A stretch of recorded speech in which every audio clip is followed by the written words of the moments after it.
Hi hello नमस्कार. श्री स्वामी समर्थ. कशा आहात तुम्ही सगळे? मस्त आहात ना? मस्तच राहा. स्वामी कृपा तुमच्यावर सदैव राहू ही स्वामींची प्रार्थना करते. आजच्या व्हिडिओला सुरुवात करते. तर आजच्या व्हिडिओची माहिती अशी राहणार आहे की आता अधिक मास आहे. या महिन्यामध्ये आपल्याला मुलींसाठी आपण जोडवे करत असतो किंवा सुवासिनी स्त्रिया स्वतः जोडवे करून घेत असतात. तर ते जोडवे करत असताना आपल्याला काही चुका करायच्या नाही आहेत. त्या कोणत्या अशा चुका आहेत आपल्याला टाळायच्या आहेत त्याबद्दलच मी या व्हिडिओमध्ये माहिती सांगणार आहे. तर स्किप न करता शेवटपर्यंत आजची माहिती पाहायची आहे. चॅनलवर जर तुम्ही नवीन आला असाल तर चॅनलला सबस्क्राईब करून घ्यायचं आहे. अधिक महिना तर या महिन्यामध्ये आपल्याला भगवान विष्णूंची सेवा करायची असते. त्यामुळे या काळात केलेले दान, जप आणि व्रत याचे पुण्य आपल्याला खूप फलदायी असे ठरत असतात. ते कोणते व्रत करायचे आहेत, आपल्याला कोणत्या सेवा करायच्या आहेत, सविस्तर माहिती आपल्या चॅनलवर आहे. तर आपण आपल्या चॅनलवर येऊन व्हिडिओ पाहू शकता. अधिक मास किंवा धोंड्याच्या महिन्यात जेव्हा चंद्र आणि सौर वर्षातील अंतर भरून काढण्यासाठी एक अतिरिक्त महिना येतो, नवीन जोडवी घालणे अतिशय शुभ मानले जाते. तर या धोंड्याच्या महिन्यामध्ये मुलीला किंवा सुनेला जोडवी देण्याची परंपरा फार जुनी आहे. जोडवी आपण आपल्या पायामध्ये घालत असतो, पण त्यामागे पण एक धार्मिक महत्त्व आहे. तर विवाहित स्त्रियांसाठी जोडवी हे अखंड सौभाग्याचे लक्षण असते.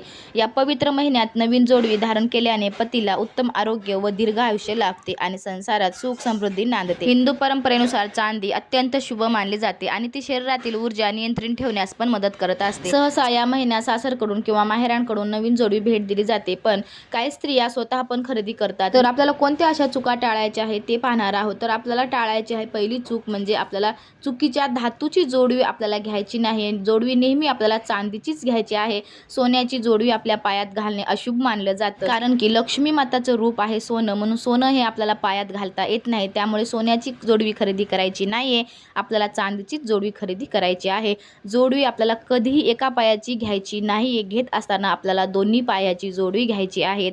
जोडवी खरेदी करताना ही पायाला टोचणार नाही याची काळजी आपल्याला घ्यायची आहे. तुटलेली किंवा बारीक धार असलेली जोडवी आपल्याला घ्यायची नाहीये.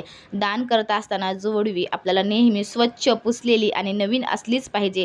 जुनी किंवा वापरलेली जोडवी आपल्याला दान करायची नाहीये. आता या मॉडर्न जमान्यामध्ये कोणीही मोठे मोठे जोडवे घालत नाही, तर तुम्ही एखादं बारीक जोडवी पण तुम्ही करू शकता. जर तुम्ही तुमच्या मुलीला जोडवे करून देत असाल तर वाण देताना ते शुभ मुहूर्तावर द्यायचे आहे. अधिक मासाचे व्रत, पूजा किंवा दानासाठी विहित केलेल्या वेळेतच आपल्याला विवाहित स्त्रीला जोडवे दान द्यायचे आहेत.